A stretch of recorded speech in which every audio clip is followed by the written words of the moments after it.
आज हम लोग करेंगे क्वेश्चन नंबर 45, जिसमें बोला गया है consider the situation shown in figure.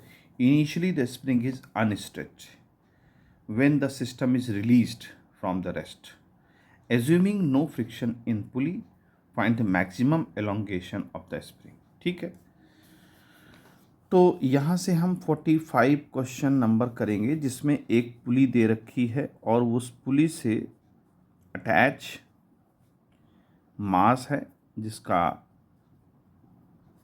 मास जिस ब्लॉक का मास m है, और दूसरे एंड पर एक स्प्रिंग है और वो स्प्रिंग अटैच है किसी रिजिड एंड से।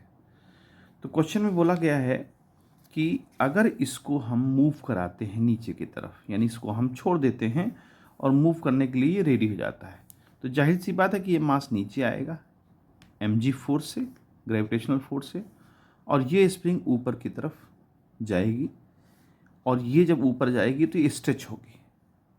तो देखिए सिंपल सी बात है, जितना ये नीचे जाएगा उतना ही ये ऊपर आएगा। मान लीजिए x डिस्टेंस नीचे मूव करता है तो स्प्रिंग भी x डिस्टेंस ऊपर मूव करेगी, क्योंकि यहाँ चूँकि एक सिंगल पुली से अटैच है, तो जितना ये नीचे जाएगा उतना ही ये ऊपर जाएगा।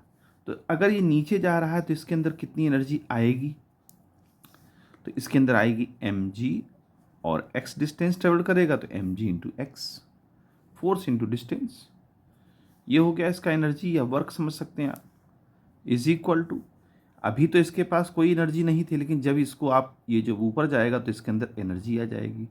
वो एनर्जी कौन सी आ जाएगी? वो एनर्जी आ जाएगी spring potential energy, half kx²। ठीक है, अब हमें इस क्वेश्चन में बताना है फाइंड द मैक्सिमम एलोंगेशन, ये x की वैल्यू फाइंड करनी है। तो देखें यहाँ से 2 उधर चला जाएगा, 2mgx is equal to kx²। अब x की वैल्यू फाइंड, देखिए एक x यहाँ से कैंसल आउट हो जाएगा, तो 2mg is equal to kx। x की वैल्यू फाइंड करना है, तो x की वैल्यू आ जाएगी 2mg डिवाइड बाई k।